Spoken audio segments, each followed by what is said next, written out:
अलग अलग विस्तार में रस्ता पर आवेला मंदिरों तोड़ी नाखवामां आवी रह्या छे। पालिका द्वारा ज्यारे निर्णय लेवामां आव्यो छे त्यारे पूर्वे पण मंदिरों तोड़वामां आव्या हता त्यारे मंदिर बचाव समिति द्वारा मंदिर फरी स्थापना पण करवामां आवी।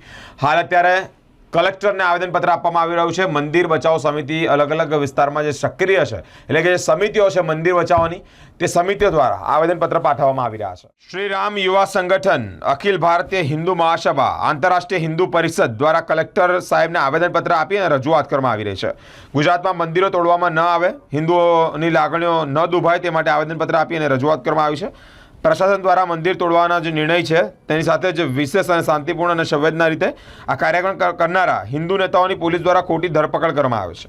ताजेतरमां ज गुजरात सरकार द्वारा गुजरात में हजारों मंदिरों हटाववा माटे नोटिस आपवामां आवी छे त्यारे ते मंदिर ने तोड़वामां न आवे तेवी मांग साथे कलेक्टरने आवेदनपत्र आपवामां आव्युं छे।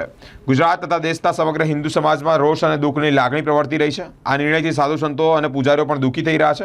हिंदू समाजना निर्णय औरंगजेबी फरमान साथे सरखावी देवामां आव्यो छे। आ निर्णय मुगल कालनो समय होय तेने पण सरकारवामां आवे छे त्यारे सरकारश्रीने विनंती करवामां आवी रही है कि आ जे निर्णय छे ते पाछो खेंचवामां आवे। मंदिरों तोड़वानो विरोध आंतरराष्ट्रीय हिंदू परिषदना राष्ट्रीय मंत्री और गुजरात प्रदेशना अध्यक्ष रणछोड़भाई भरवाड़, उत्तर गुजरात प्रांतना कार्यकारी अध्यक्ष बचुभाई लाडवा और गुजरात प्रांतना मंत्री Shri Rajubhai Patel Ahmedabad city crime branch खाते ज तेओनी धरपकड़ करवामां आवी हती त्यारे तेओने छोड़वानी मांग पण करवामां आवी हती। मित्रों, कलेक्टर कचेरी खाते मंदिर तोड़ावવું न જોઈએ तेवी मांग साथे आवेदनपत्र पाठववामां આવ્યું છે।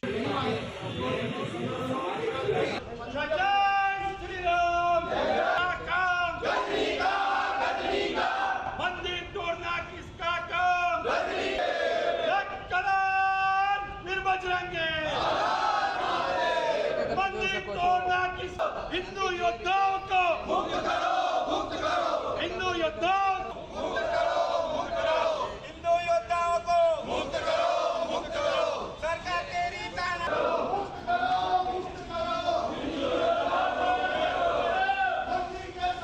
तो वो उग्र ने उग्र થશે તો સાબિતી છે કે અમને કોઈ ઉગ્ર કોણ એ ના અને એક વસ્તુ કહેવા માંગુ છું કે આ આવેદનપત્ર નથી પણ એક ચીમકી છે જેટલું શાંતિપૂર્વક આ રાજ્ય સંગઠનો બધા સાથે મળીને જેટલું શાંતિ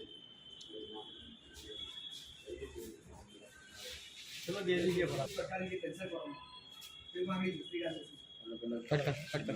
કવિ આ શું ગુનો છે અને એના માટે મંદિરનો જે તોડવાનો વિષય હતો એને સામે લડત આપી કે કોઈ વિષયને અને એ પણ અમે પાછું રિપીટ આવેદનપત્ર કરે કે હિન્દુ યોદ્ધાઓ જે ધર્મનું કામ કરે હિન્દુત્વનું કામ કરે પહોંચાડો નહીં તો આનું આંદોલન સાહેબ છે ને મોટું થશે એટલે જે કંઈક છે વહેલી તકેનું નિરાકરણ આવે એ માટે અખિલ ભારત હિન્દુ મહાસભા પાછા ખેંચવામાં આવે અને ગુજરાત સરકાર દ્વારા મંદિર હટાવવાના નિર્ણયને જે પરત ખેંચવામાં આવે તે ધર્મ પ્રેમીઓમાં રોષ અને દુઃખની લાગણી અનુભવી રહ્યા છે। આજરોજ શ્રીરામ યુવા સંગઠન દ્વારા અને તમામ હિન્દુ સંગઠનો આંતરરાષ્ટ્રીય હિન્દુ પરિષદ, કરણી સેના, અખિલ ભારત હિન્દુ મહાસભા તમામ સંગઠનો સાથે મળીને એ આજે મંદિરો ગુજરાતભરમાં સરકાર દ્વારા તોડવાનું જે એક બહાર પડ્યું છે અને હિન્દુ સમાજ જાગૃત થયો છે।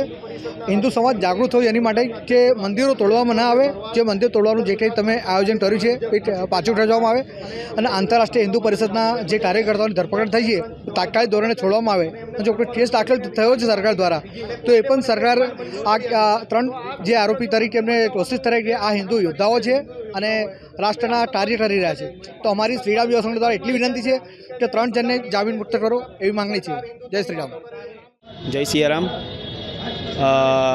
આજે જાણવા મળ્યું કે હિન્દુ સંગઠનના નેતાઓને યોદ્ધાઓને ધરપકડ કરવામાં આવી અને એમના રિમાન્ડ પણ માંગવામાં આવ્યા।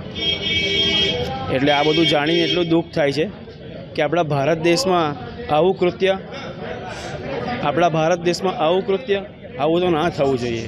અમે આના વિરોધમાં કલેક્ટર કચેરીએ આવેદનપત્ર આપવા આવ્યા છે અને આશા છે કે સરકાર અમારું સારી રીતે સાંભળશે અને આ વિષયનો સુખદ અંત લાવશે। જય સિયારામ। એટલું છે કે આંતરરાષ્ટ્રીય હિન્દુ પરિષદ અને રાષ્ટ્રીય બજરંગ દળના પદાધિકારીઓ કે જે ગુજરાત પ્રદેશની જવાબદારી છે જેવા કે રણછોડભાઈ ભરવાડ, બચુભાઈ લાડવા અને રાજુભાઈ પટેલની જે મંદિર તૂટવાના અનુસંધાનમાં ગુજરાતની અંદર 24,000થી વધુ મંદિરો જે તૂટવાની નોટિસ સરકાર દ્વારા આપવામાં આવેલી અને એનો વિરોધ આંતરરાષ્ટ્રીય હિન્દુ પરિષદ, રાષ્ટ્રીય બજરંગ દળના કાર્યકર્તાએ ગુજરાત પ્રદેશમાં કરેલો અને શાંતિમય રીતે લોકશાહી પદ્ધતિથી વિરોધ કરવામાં આવેલો. એમાં કંઈ એવું કંઈ કારણ નહોતું કે મતભેદ ઊભો થાય ને એના જ અનુસંધાનમાં પદાધિકારીઓની જે ધરપકડ કરવામાં આવી છે. તો આજે વિષયના અનુસંધાનની અંદર વિવિધ સંગઠનો જેવા કે અખિલ ભારત હિન્દુ મહાસભા, આંતરરાષ્ટ્રીય હિન્દુ પરિષદ અને શ્રીરામ યુવા સંગઠન જેવા અનેક હિન્દુવાદી સંગઠનોએ આજે કલેક્ટર સાહેબને આવેદનપત્ર આપેલું છે કે આવા જે હિન્દુ ધર્મના યોદ્ધા છે કે જે મઠ, મંદિર, સંસ્કૃતિ, ગૌ માતા માટે, હિન્દુત્વ માટે, હિન્દુ સમાજ માટે જે લડત આપી રહ્યા છે, તો શું આ હિન્દુત્વની વાત કરવી કે હિન્દુ સમાજ માટે લડવું કે હિન્દુ મંદિર માટે લડવું, તૂટતા અટકાવવાનો વિરોધ કરવો કે મંદિર ના તૂટે, શું આ ગુનો છે? અને જો આ ગુનો હોય તો ભારતનું અને ગુજરાતના દરેક હિન્દુત્વવાદીનું કાર્ય કરનાર ગુનેગાર થાય છે.